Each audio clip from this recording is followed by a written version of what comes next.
Okay, first thing I'm going to do is make a copy of my data sheet here. I'm going to hold my control key on my keyboard and I'm going to drag and drop a copy.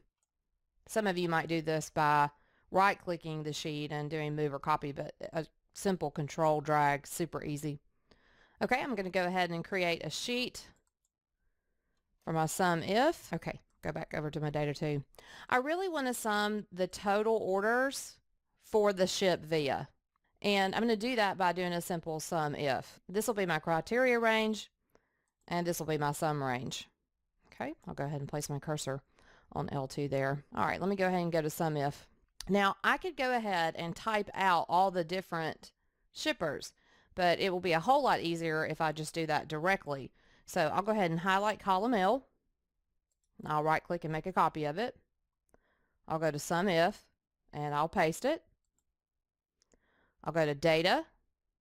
In the Data Tools section, I'll do Remove Duplicates. This will actually remove anything that's duplicated in the ship via. I'll go ahead and click OK. All right, perfect.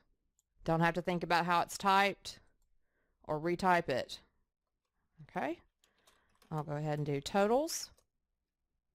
Again, I want these to look exactly the same. I'm going to use my autofill option to do that. Seems a little awkward to do that, but I'll hit my smart tag there and tell it just to fill the formatting. Okay, now I'm ready to build my SUMIF. So I'll go to Formulas. This is actually in the Math and Trig section, but I'll go to Insert Function, and I'll type SUMIF, and go. And there it is. Now, it was in my recently used functions, but it might not be for you. All right, I'll go ahead and click OK.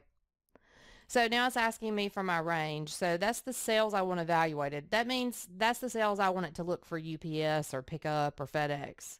So now I'll go over to Data 2. I'll go to L2. I'll do Shift, Control, and down arrow. And this will take me all the way to the bottom of the data so that I don't have to left click and hold and drag down to it. I also don't want this to ever update, so I can autofill my formula. So I'll press function key F4, and that supplies absolute referencing. I like that shortcut because I don't have to remember which order the currency symbols go in. My criteria is listed to the left in A2, so I'll go ahead and click A2, and I notice that it says UPS. I'll go to my sum range. Now this is where my totals are, and if it is UPS anywhere between L2 and L3685, then I want it to total the totals. All right, so I'll go to Data 2. I'm going to scroll up to the top.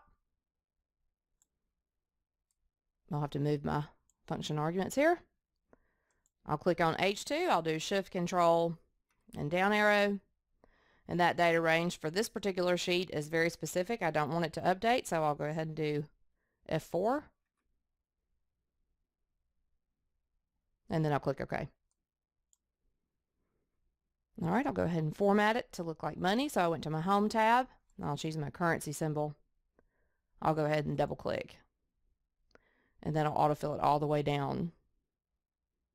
All right, perfect. Now I want to make a quick chart out of it, so I'm going to go ahead and highlight that range there. My favorite shortcut for charts is function key F11, and it'll put the default chart on top of this data. I'll go ahead and press F11. Now I have my chart. Okay, I'm going to choose this chart style. I might want to change my color. I'm going to go ahead and move this chart. I'll right click and move it as an object in SUMIF. I'll click OK. All right.